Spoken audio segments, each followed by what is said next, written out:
안녕하세요. 오늘도 사연살롱을 찾아주셔서 감사합니다. 저는 얼마 전 사연 채널을 알게 돼서 매일 위로를 받고 있어요.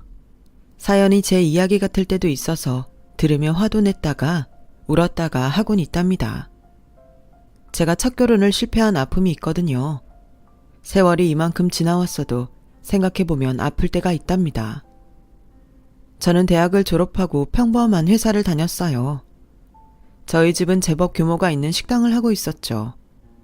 그저 늘 평화롭기만 할 줄 알았던 저희 집에 불행이 닥친 건 아빠가 교통사고를 당하신 후였어요. 횡단보도를 초록불에 건너시는데 전속력으로 오던 차가 멈추지를 못했다더군요.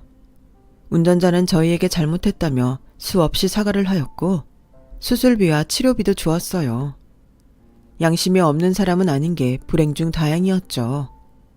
하지만 아빠는 그 일로 하반신에 마비가 와서 휠체어 신세를 져야만 했어요. 그 바람에 엄마까지 정신적으로 무너지시면서 한동안 알아 누우셨고요. 식당에는 매니저가 있기는 했지만 아빠와 엄마가 없이 계속 둘 수는 없었어요. 여동생은 그때 학교를 다니며 공부를 하느라 정신이 없었기 때문에 제가 식당에 나가기로 했어요. 늘 엄마와 아빠가 번갈아 가면서 앉아있던 카운터에 앉아있으려니 첫날에는 자꾸만 눈물이 나오려고 해서 얼마나 힘들었는지 몰라요. 그때마다 저는 다시 온 가족이 건강하게 웃을 날만을 꿈꾸며 손님들에게 미소를 지었고 전보다 더 친절하고 좋은 식당을 만들려고 노력했죠. 저희 식당의 메뉴와 레시피는 전부 부모님이 젊었을 때부터 열심히 연구하며 만들었던 거라서 그 배합은 주방장도 모르고 있었어요. 저는 밤이면 집에서 엄마가 직접 만드신 요리 공책을 보며 메인 메뉴인 국하고 탕부터 열심히 만들었어요. 또 하루에 반찬 한 가지씩 마스터했고요. 처음에야 실패도 몇 번이나 했고 어딘지 미묘하게 맛이 달랐지만 포기하지 않고 계속 만들고 또 만들었더니 부모님이 만든 것과 똑같이 되더라고요. 그렇게 해서 저는 양념과 반찬들이 똑 떨어지기 전에 다시 양념 배합을 만들어서 주방에 가져갈 수 있었어요. 지은이 대단하다. 이걸 레시피 보고 한다고 아무나 할 수 있는 거 아닌데 이렇게 똑같이 맛을 내다니. 너도 부모님 닮아서 재능이 있나 봐. 엄마 낳으셔도 식당 일 계속 해봐. 뭘요? 저희 엄마가 하라는 것대로 해서 그렇죠. 식당 일은 생각보다 재미있긴 해요. 엄마 일어나시면 상의해 볼게요. 라며 저는 주방장 아줌마의 이야기를 새겨들었어요. 엄마는 요양을 위해 지방에 있는 이모댁에 내려가 있었어요. 사실 부모님은 저나 동생이 번듯한 회사를 다니는 걸 바라셨어요. 그래서 저희 교육에도 엄청 신경을 쓰셨죠. 자영업이라는 게 얼마나 힘든 건지 해보지 않으면 모를 거야. 너희만큼은 우리보다 좀 더 편하게 살았으면 좋겠다. 회사도 힘든 점들이 당연히 있겠지. 남하고 부대끼는 건 다 힘들어. 그래도 조금이라도 더 쉬운 길을 가는 게 좋지 않겠니? 라며 엄마는 저희가 학교 다닐 때 입버릇처럼 말씀하셨어요. 그랬던 엄마가 다시 집에 와서 식당을 보시더니 그날 밤 저를 부르시더라고요. 식당에 나하고 아빠가 있을 때보다 더 활기 있고 손님도 많더라. 주방장 임씨도 지은이 네가 아주 잘하고 있다고 칭찬이 자자하더라고. 매니저도 너 있으면 내가 안 나와도 된다고 그러네. 너도 알다시피 엄마 아빠는 니들 조금이라도 덜 고생하면서 살게 해주고 싶었어. 그런데 다들 너한테 재능이 있다고 하고 엄마도 이제는 전처럼 매일 식당에 나가기는 힘들 것 같아. 지은이 네가 식당을 제대로 맡아서 해볼래? 물론 엄마도 할 수 있는 건 할 거야. 실은 내가 먼저 엄마한테 이야기하려고 했어. 나 식당 잘해보고 싶어. 시작은 엄마 아빠가 아파서 한 거지만 하면 할수록 재미있고 적성에 맞는 것 같아. 그래, 자기한테 잘 맞는 거 하고 사는 게 제일 행복한 거지. 더 잘하려고 할 것도 없고 지금만큼만 하면 돼. 그렇게 저는 본격적으로 식당을 맡아서 하게 됐어요. 아직 병원에 있던 아빠도 이야기를 들으시고는 잘 됐다며 지치지 않게 컨디션 조절 잘하라고 격려해 주셨고요. 저는 식당을 좀 더 잘 되게 하려고 정말 열심히 일했어요. 정신없이 일만 했다는 표현이 딱 맞을 만큼 식당 생각만 하고 살았어요. 다행히 식당은 점점 더 잘 됐고 저희는 옆에 작은 가게를 인수해서 별관을 만들어 확장했어요. 손님들 줄이 점점 길어져서 기다리는 시간을 줄이기 위해서였어요. 제가 어엿한 젊은 식당 사장으로 완전히 자리를 잡고 나니 어느덧 6년이라는 시간이 흘렀더라고요. 제 나이도 30을 넘어갔어요. 부모님은 제가 29이 될 때부터 얼른 결혼을 하라며 하루 걸러 하루 선자리를 마련하고 난리였어요. 하지만 저는 나이가 됐다고 구색을 맞춰서 결혼하는 건 마음에 들지 않았어요. 아마 정말 좋아하는 사람이 나타날 거라는 낭만적인 생각을 조금은 하고 있었던 것 같아요. 부모님 등살에 선을 수없이 봤지만 마음에 드는 사람도 없었고요. 그러는 사이에 동생한테 먼저 남자친구가 생겼고 두 사람이 결혼을 하게 되면서 제 결혼 이야기는 잠시 잊혀졌어요. 동생은 결혼 후 얼마 안 돼서 아이를 가졌고 엄마는 그런 동생 뒤치다꺼리를 하느라 정신이 없었죠. 동생이 예쁜 딸을 낳고 육아에 고군분투하는 사이 저는 30을 넘었고요. 네가 30이 넘으니 오히려 마음이 좀 누그러진다. 그냥 네가 좋다는 사람이 있을 때 결혼하면 되지. 그런 마음이 드네? 라며 엄마는 포기한 것처럼 말씀하셨어요. 저는 매주 보던 선자리에서 풀려나 자유를 찾았고요. 그러던 어느 날 회사 다닐 때 친구가 소개팅을 하라며 연락을 했어요. 지은이 너 나이 같은 거 별로 안 따진다고 했지? 사람만 괜찮으면 된다고. 내가 보니까 너랑 정말 잘 맞을 것 같더라고. 그 사람은 대학교 시간 강사였고 저보다 8살 많았어요. 나이가 좀 많은 게 걸리긴 했지만 친구 말대로 사람은 조용하고 성격도 온화한 것 같았어요. 그렇다고 꼭 좋다는 마음이 생긴 건 아니라서 몇 번 만나 식사나 하다가 조용히 관계를 끊으려고 했어요. 하지만 남자는 계속 저에게 연락을 해왔어요. 제가 시간이 없다고 하면 식당까지 찾아오기도 했고요.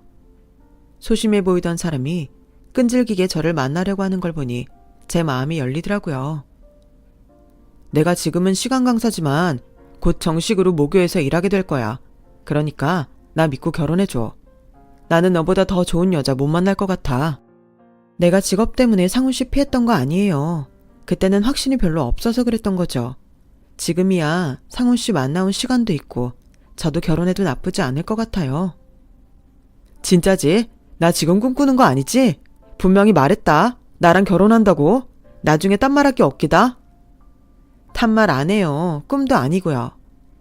저는 정말 한 번도 생각해보지 않은 교직에 있는 사람과 결혼을 약속했어요. 집에서도 다들 좋아했고 동생도 제 결혼 소식을 반겼어요. 언니 결혼 안 했는데 내가 먼저 해서 마음 안 좋았는데 이제는 2다리 쭉 뻗고 자겠다. 정말 축하해. 네가 언제 잠을 못 잤다고 그래. 농담이고 고마워. 결혼해서 잘 살게.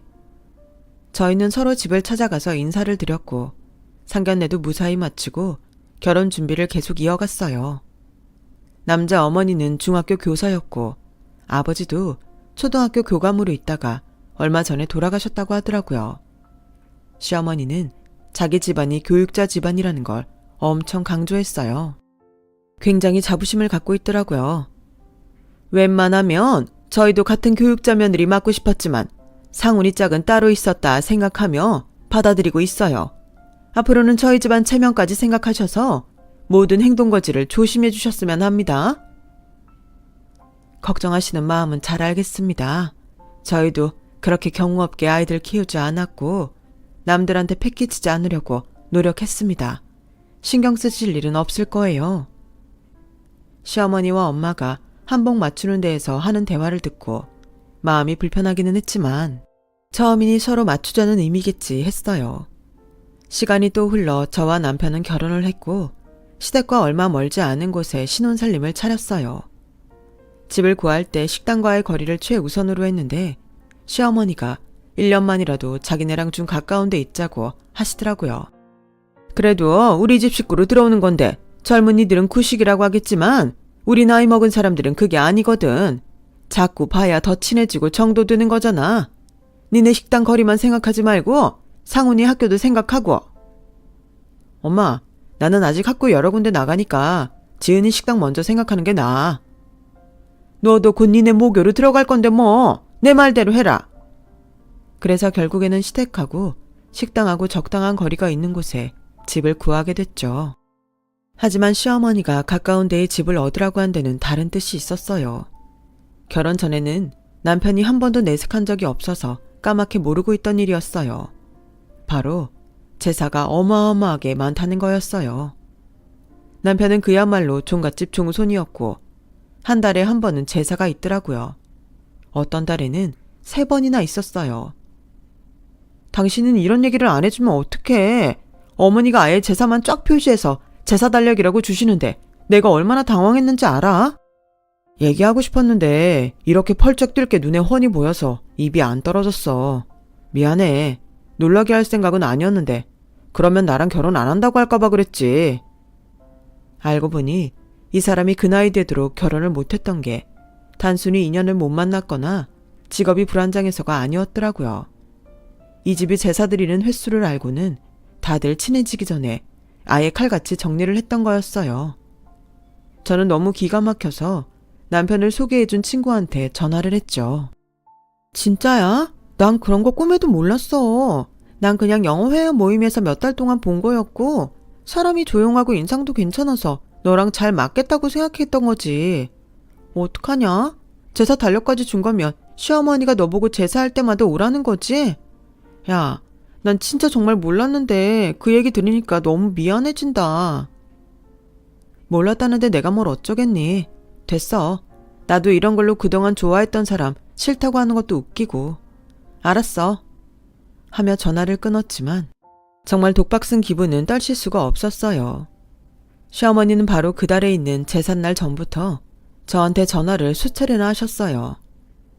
식당을 그만큼이나 운영하면 음식 같은 건 쉽게 할 수 있지? 그 많은 걸 다 만드는데 제사 음식은 껌 아니니? 어머니, 음식에 쉽게 하고 말고는 없는 것 같아요. 근데 제가 음식을 다 만드는 게 아니에요. 전 양념하고 첫 시제품 외에는 만들지 않아요. 저도 음식 그렇게 빨리 하지도 못하고요. 그래도 우리 같은 사람보다야 훨씬 네가 낫지. 징징거리는 소리 하지 말고 내가 불러주는 거 사서 얼른 와. 라면 무조건 재료를 줄줄 읊어대더군요. 결혼 첫 제사부터 처음 온 새댁이 불평한다는 말은 듣기 싫더라고요. 저는 화를 꾹 눌러 참고 새벽 시장에 가서 장을 봐서 식당 일이 끝나고 시댁으로 갔어요. 넌 뭐하러 이걸 따로 장을 보니? 니네 식당 재료 시킬 때 오는 거에서 가져오면 되지. 어머니, 그건 식당에서 쓰는 거라 그렇게 안 돼요. 예산도 식당 수입에서 나오는 건데 제 마음대로 쓰겠다고 하면 어떤 직원들이 좋아하겠어요? 어차피 네 건데 뭘 그렇게 복잡하게 따지니? 너도 참 고지식하다. 그까짓 동네 식당이 무슨 회사라도 되는 것처럼 말하는구나. 어머니 눈에는 그까짓 동네 식당일지 몰라도 저희 식당 규모가 좀 돼서 제 마음대로 못해요. 그래봤자 식당이지 뭘 그래? 그게 우리 상훈이처럼 애들 가르치는 것도 아니고. 저는 화를 참느라 그날 음식을 어떻게 만들었는지 제사를 어떻게 지냈는지 하나도 생각이 나지 않더라고요. 너무 열이 받아서 새벽에 집에 오자마자 남편하고 한바탕 말다툼을 했죠. 당신 집안이 교육자들 많아서 그러는 건 알겠지만 어머니 너무 대놓고 내 직업을 우습게 보시는 것 같아. 제사 음식하라고 불러놓고 왜 내 직업을 자꾸 폄하해? 그게 진정한 교육자의 태도야? 엄마가 워낙 교육자라는 거에 대해 자부심이 강하셔서 그런 면이 있어. 그렇다고 태도 어쩌고 하는 건 당신도 너무하는 거지. 당신이 그런 말 듣기 싫으면 먼저 그런 말을 하지 말아야 돼.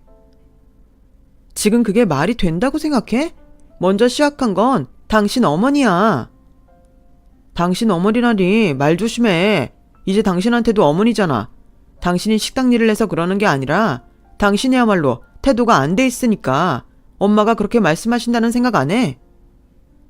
정말 적반하장도 유분수였죠.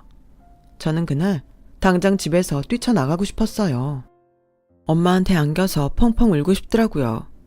근데 그토록 제가 결혼하기를 바랐던 친정 식구들을 어떻게 실망시킬 수 있겠어요. 결혼하고 얼마 되지도 않았는데 말이죠. 저는 어쩌면 제가 이런 관습을 바꿀 수 있지 않을까 생각했고 시어머니한테 제사 음식을 며느리가 다 해야 되는 건 너무 예전 방식 같다고 조심스럽게 말씀드렸어요. 네가 지금 시집 온 지 얼마나 됐다고 그런 말을 하니? 내가 진짜 어이가 없어서? 아니, 조용히 하라는 대로 해도 이쁘게 봐줄까 말까인데 무슨 말 같지도 않은 소리를 하는지? 야, 니까짓 게 지금 우리 집안을 뭘로 보는 건데? 이게 아주 상훈이 때문에 받아줬더니 머리 꼭대기까지 기어오르려고 드네? 라며 방방 뛰는데 너무 억지스럽고 말 같지 않으니 오히려 제가 할 말을 잃게 되더군요. 저는 이 집은 말로는 통하지 않는다는 걸 알게 됐어요. 제사는 잊혀지기도 전에 또 찾아오고 찾아오기를 반복했고 저는 점점 한계에 다다르고 있었어요. 식당 일로 너무 바빠서 제가 도우미 비용을 낼 테니 제발 사람 써서 음식을 준비하시라고 해도 통하지 않았어요. 한술 더 떠서 식당에 찾아와 손님들 있는 데서 네가 지금 집안 제사도 제쳐놓고 장사나 하겠다 이거냐? 니네 집안은 어떻게 생겨먹었길래 도리도 무시하고 돈이면 다야? 내가 아주 너 제사 빼먹으려고 핑계대는 거 지긋지긋해 죽겠다. 라며 호통을 쳐서 어쩔 수 없이 시어머니를 끌고 시댁으로 갔어요.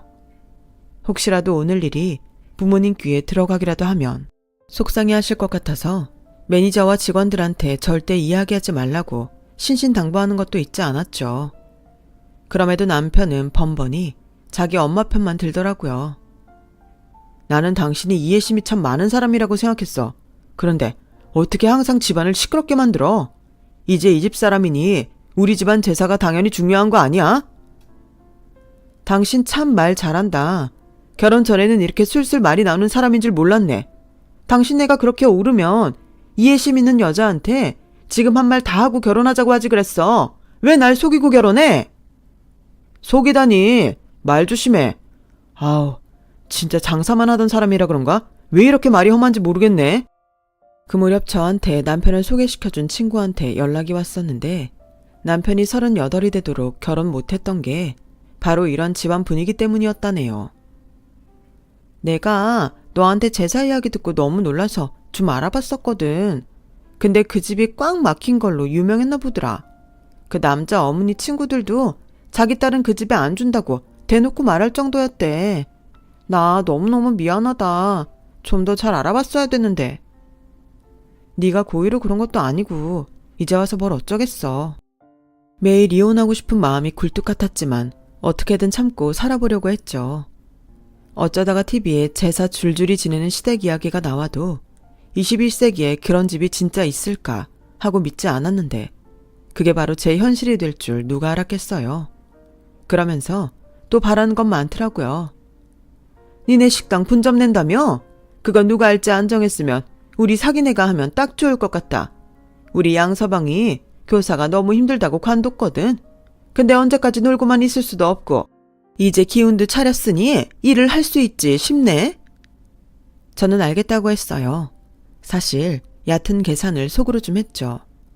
아가씨한테 식당을 차려주면 저희 집 무시하는 소리도 덜하고 제사 때도 저만 불러서 일 시키는 건 그만하지 않을까 싶어서요. 하지만 그건 저의 완벽한 착각이었어요. 니네는 뭐 그렇게 복잡하게 양념도 본점에서 주는 것만 쓰라 하고 메뉴 하나도 마음대로 못하게 하니? 상의가 코다리찜 하고 싶댔는데 네가 안 된다고 했다며? 너 시댁 아가씨가 네 밑에 직원 같니? 코다리찜은 거기 주변에 전문점이 있어요. 저희는 국하고 탕이 주력이고요. 이런 거 저런 거 다 하면 오히려 식당 퀄리티가 떨어져 보여요. 분점이 본점하고 같지 않으면 무슨 의미가 있겠어요. 잔말 말고 코다리찜 넣어라. 그냥 하라면 해. 어머니, 그 식당은 저희 거고요. 어머니가 경영에 참견하실 일 아니에요. 자꾸 이러시면 가게 다른 사람한테 넘기는 거 알아볼 거예요. 서방님도 교직 다시 알아보시라고 하세요. 제가 물러서지 않자 시어머니는 더는 말 못하더군요. 그렇게 세게 나갈 수 있었던 건 아가씨 남편이 교직이 힘들어서 그만둔 게 아니라 학부모한테 금품을 받고 잘렸다는 걸 알고 있었기 때문이었어요. 저를 부려먹을 때는 그렇게 자기 집안 사람이라고 강조하면서 그런 일이 생기는 건 다들 약속이라도 한 것처럼 입을 딱 다물고 저한테만 한마디 말을 안 했더라고요. 저는 그 얘기를 소개팅 해줬던 친구한테 들었고요. 그 친구는 미안해서 그런지 계속 저한테 이런저런 소식을 알려줬어요. 그러다가 결혼 1년 좀 지나서 아버지가 돌아가셨어요. 다리를 못 쓰셔서 휠체어를 타셔야 되는 것 말고는 크게 아픈 데가 없었는데 갑자기 심근경색으로 쓰러지신 거예요. 저는 결혼해서 잘 사는 모습도 제대로 못 보여드린 것 같아서 펑펑 울었어요. 빈소를 마련하고 친척들과 주변 사람들에게 알리느라 정신이 없는데 시어머니가 전화를 해서 이러는 거였어요. 내일 모레 네 증조모님 제사인 거 알고 있지? 지난번 육적은 너무 뻣뻣하더라. 이번에는 고기 좀 좋은 거 사와라. 어머니, 저희 아버지 돌아가셨어요. 친정 아버지가 세상을 떠나서 장례 지내야 된다고요. 누가 뭐래니? 그건 니네 친정 식구들 보고 하라고 해. 넌 우리 장씨 집안 사람이야. 하늘이 두 쪽 나도 제사는 모셔야 되니까 잔말 말고 내일 장 먼저 봐서 집에 갖다 놔. 진짜 미쳤어요? 저는 너무 화가 나서 휴대폰에 대고 소리를 질렀고 그걸 들은 동생 부부가 놀라서 제 등을 토닥이며 진정시키려 애를 썼어요. 저형, 이런 말씀 정말 안 드리려고 했는데 그 집 진짜 너무하네요. 형님도 아직 얼굴도 안 내미시고 너무 자기 집안만 챙기시잖아요. 매부가 분노하며 저를 안타깝게 보더군요. 남편은 정교수 임용이 되어야 한다고 모교에 학과장을 만들 준비에 정신이 팔려 있었어요. 시어머니는 곧 다시 전화를 하더니 장례식장에서 망신당하기 싫으면 당장 잘못했다고 빌라는 거였어요. 저는 그 말을 듣는 순간 결심을 굳혔어요. 어디 망신 주고 싶으면 한번 해보세요. 누가 망신당하나 내기하실래요? 장사치 쌍스럽다 말만 들었지? 이럴 줄은 나도 몰랐는데. 그래, 어디 해보자. 전화를 끄는 저는 아버지 영정사진 앞에 앉아서 속으로 빌었어요. 아버지, 정말 죄송해요. 아버지 편히 보내드리고 해결하려고 했는데 이제 더는 못 참겠어요. 이렇게 할 수밖에 없는 저를 용서하세요. 그러고는 집으로 가서 그동안 준비했던 것들을 챙겼어요. 장례식에 오니 남편이 와서 동생과 매부 옆에서 멀뚱거리고 있더군요. 남편은 제가 자기 옆에 가지 않으니까 눈치를 보다가 제가 있는 곳으로 왔어요. 어디 갔다 왔어? 나 빨리 다시 가봐야 되는데 당신 없어서 붙잡혀 있을 뻔했잖아. 근데 이 서류 봉투들은 다 뭐야? 잠깐만 있어봐. 다시는 못 오게 해줄 테니까. 남편이 제가 하는 말을 못 알아듣고 무슨 소리냐고 묻는데 시어머니가 신발을 신은 채 빈소 안으로 저벅저벅 오더군요. 사람들은 그 모습을 보고 다 경악하는 얼굴로 시어머니를 쳐다봤어요. 네가 그랬지? 누가 망신당하나 보자고. 봐라, 이거 네가 자초한 거야? 내가 여기서 뭐라고 하는 거 눈 하나 깜빡할 것 같아? 니네 집안 같은 족속들이 뭐라고 하는 거에 쫄기라도 할까봐?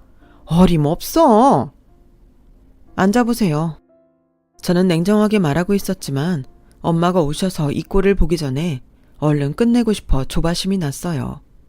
저는 갖고 있던 서류 봉투를 하나씩 꺼내며 조곤조곤 말했어요. 이건 이혼 서류고요. 이건 아가씨가 하는 분점 해약 통지서예요. 여기 이건 그동안 아가씨가 재료비 빼돌리고 장부 조작한 자료고요.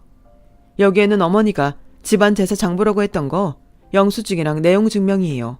이 돈 다 주셔야 해요. 전 이제 그 집 사람 안 할 거니까요. 만약 이거 하나라도 동의 안 하시면 저 이거랑 오늘 여기서 있었던 일까지 이 사람 모교 학과장한테 가서 전부 다 얘기할 테니까 그런 줄 아세요. 그것뿐 아니에요. 저 이거 그 학교 학생들 보는 게시판에도 다 올릴 거고 이 사람이 강의 나가는 학교에도 다 알릴 거니까 그렇게 아세요. 제부, 이 할머니 신발 신고 올라온 거 사진 찍었죠? 네, 제가 다 찍었어요. 걱정 마세요. 그제야 남편과 시어머니는 얼굴이 파랗게 돼서 어쩔 줄 몰라 하더군요. 남편은 서류 봉투들을 들고 덜덜 떨기만 했죠. 너 지금 이게 무슨 짓이니? 결혼해서 시댁에서 일 좀 했다고 이래도 되는 거야? 그렇게 베어먹지 못한 티를. 왜 베어먹지 못한 집이 하는 식당에서 돈을 해먹었어요? 어떻게 배우면 그래요? 저의 차가운 목소리에 시어머니는 말을 잇지 못했어요. 당신 그래도 이런 걸 이성적으로 해결해야지. 이건 너무하잖아. 그것도 장인어른 장례식에서 이러면 돼? 언제부터 장례식 챙겼어? 늦게 와서 아무것도 안 하고 얼른 내뺄 궁리만 했으면서. 당신 학교에는 당신이 이런 사람인 거 알아? 저기요, 이 사람이 땡땡 대학이랑 땡땡 대학에 강사로 나가거든요? 거기 아는 사람 있으면 알려주실래요? 자기 장인어른 돌아가셨는데 한 번 얼굴도 안 보이다가 잠깐 와서는 취직 자리 때문에 얼른 가야 된다고 했다고요. 제가 큰 소리로 말하자 사람들은 웅성거렸고 어머니와 남편은 얼굴을 가리느라 정신 없었어요. 너 아무튼 나중에 집에서 보자.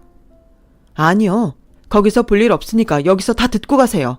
자꾸 일을 질질 끌면 아가씨가 가입한 맘카페여도 아가씨 어떤 사람인지 다 까발릴 거예요. 여기 이 장부까지 다 올려서요. 다들 앞으로 얼굴 들고 살고 싶으면 알아서 조용히 나가세요. 사람들은 시어머니 보고 구두를 신고 빈소에 올라오는 사람이 어딨냐고, 어디서 배워먹은 교양이냐, 그러고도 학생들을 가르쳤냐며 혀를 차고 손가락질을 했어요. 결국 시어머니와 남편은 꽁무니가 빠져라 장례식장에서 도망을 쳤고, 장례 절차가 모두 끝난 후 저는 정식으로 이혼 소송을 제기했어요. 뒤늦게야 시어머니는 몇 번이고 저한테 전화하고 자기 생각이 짧았다고 했지만 질릴 대로 질린 저에게는 통하지 않았어요. 남편도 식당에 와서 다시 한번 잘 생각해보자며 자꾸 착한 척을 하길래 사람들 보는 앞에서 다리를 있는 힘껏 걷어차버렸어요. 나한테 더는 그런 수작 안 통하니까 딴 데 가서 해. 저는 8개월 후 제가 원하는 만큼 위자료를 받고 이혼을 했고 남편 집과는 아예 연락을 끊어버렸어요. 시댁의 시자만 들어도 완전 질려버려서 결혼은 다시 안 한다며 그렇게 5년의 세월을 보냈는데 2년이 되려니 지금의 남편과 만나게 됐지 뭐예요. 남편은 저희 식당이 있는 건물 주인이었는데 제가 일을 똑부러지게 하는 게 마음에 들어서 계속 지켜봤다고 하네요. 지금은 친정 식구들 그 누구도 걱정 안 할 만큼 즐겁고 행복하게 살고 있답니다. 그럼에도 그때 일을 생각하면 상처에 더 신한 것처럼 아플 때가 있어요. 이제는 다 지난 일이니 그런 것도 없어졌으면 좋겠네요. 제 얘기는 여기까지예요. 사연을 들어주신 분들 모두 건강하시고요. 매일 행복한 일들 가득하길 바랄게요. 감사합니다. 여러분, 사연 댓글에 응원과 현명한 조언 부탁드려요. 좋아요와 구독은 저에게 큰 힘이 됩니다. 오늘도 좋은 일 가득하세요.